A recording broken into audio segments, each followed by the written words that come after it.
Bahrul Ulum berusia 26 tahun, pemuda asal Desa Soren, Kecamatan Ledok Ombo, Jember, masih bertahan di posko terpadu kecelakaan KMP Tunu Pratama Jaya di Pelabuhan Ketapang pada Minggu 6 Juli 2025. Ia adalah satu penumpang yang selamat dari tragedi tenggelamnya KMP Tunu Pratama Jaya di Selat Bali pada 2 Juli lalu.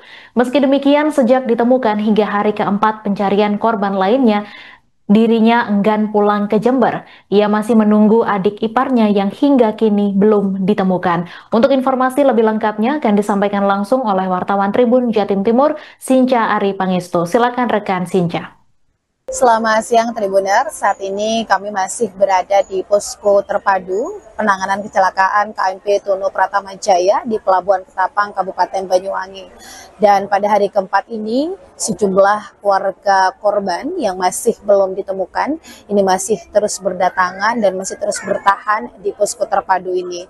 Dan pada hari keempat ini juga mereka tak hanya menunggu informasi, namun juga mendapatkan banyak sekali logistik dan juga bantuan secara psikologis dari Polresta Banyuwangi. Yakni mereka mendapatkan trauma healing. Berdasarkan informasi yang kami terima, ada total 10 orang ahli psikologi atau tim psikologi dari Polresta Banyuwangi yang diterjunkan untuk membantu para keluarga korban di sini dan juga door to door ke rumah keluarga korban yang lain. Berita selengkapnya kami sajikan untuk Anda. Ya, waktu sekarang ini kirim ikan saya ke Kintamani. Naik apa mas? Naik pickup L300. Mas, apa namanya pada saat tamparan itu, apakah ada suara sirine atau apa? Enggak ada. Sama sekali. Sampai posisinya dengan keluarga dengan adik dan ayah itu satu tempat atau sedang ada di mana? Kalau keluarga saya satu tempat di atas. Sama adik ya? Waktu kapal kembali itu udah mencari, udah nggak tahu kemana dia jatuhnya gitu. Soalnya nggak sempat lompat soalnya. Pakai pelampung juga? Ya, pakai pelampung. Bapak sama adik dapat pelampung? Itu bukan bapak, itu kakak itu sebenarnya. Kalau adiknya saya pakai pelampung, terus kakaknya saya yang selamat itu nggak pakai pelampung itu. Berapa jam sampai akhirnya menusuk koci itu dari ketika tenggelam? Sekitar 2 jaman. Jadi mas terombang di lautan selama 2 jam itu? Iya. Gimana? Sampai nunggu sekocinya itu mekar.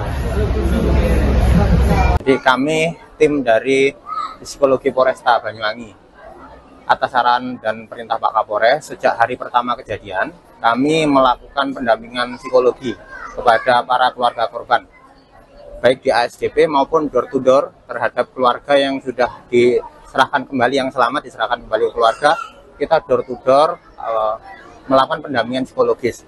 Kegiatannya berupa trauma healing, kemudian beberapa kegiatan-kegiatan sifatnya psikologis dengan tujuan untuk tentu untuk yang di sini untuk meredakan kecemasannya.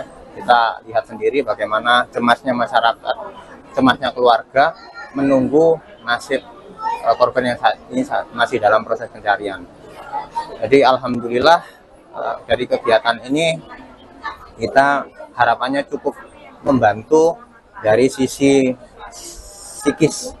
Jadi bisa meredakan kecemasan, termasuk yang anak-anak, kelompok rentan, perempuan, bisa setidaknya mengurangi trauma yang terjadi.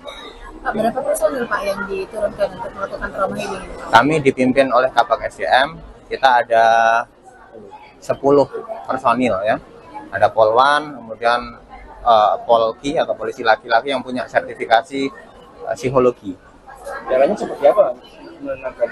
Ya, jadi kegiatan psikologi yang kita lakukan treatmentnya untuk komunikasi ya. Komunikasi, kemudian termasuk hal-hal kecil yang mungkin membantu memberikan semacam kayak permainan-permainan, terus kemudian untuk meredakan kecemasan kita ajak untuk treatment atur nafas, begitu-begitu. Download Tribun X sekarang, menghadirkan lokal menjadi Indonesia.